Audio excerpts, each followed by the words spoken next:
आजकाल आणायला एवढं जास्त जपावं लागतं ना, जे सापडेल ते सरळ तोंडात जातं. तर त्याआधी संध्याकाळी मस्त असा पुरणपोळीचा बेत केला होता, कारण आज होता बैलपोळा आणि त्यानिमित्त हा सगळा नैवेद्य तयार केला होता. छान जेवण उरकून घेतलं आणि अनायासाठी मी नाचणीची पेस्ट तयार केली होती, तीही तिला खाऊ घातली. आणि सकाळी सकाळी अनायाला लवकरच उठून अंघोळ घालून घेतली होती, कारण आम्हाला जायचं होतं मंदिरात.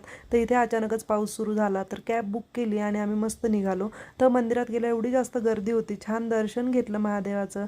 आणि बाहेर आल्या बघा, ती इतकी जास्त एन्जॉय करत होती. तर थोड्या वेळ तिला खाली बसवावं म्हटलं, तिला खूप जास्त मज्जा वाटत होती त्या गोष्टीची. तर तिला इथं टीका लावायचा प्रयत्न चालू होता, पण मॅडम जशा मोठ्या होत्या ते तसं काहीच करू देत नाहीये. हे सोमेश्वरवाडीतलं मंदिर आहे आणि एवढे छान 12 ज्योतिर्लिंगांची प्रतिकृती इथं उभारलेली आहे ना, तुम्ही नक्की बघायला जाऊ शकता.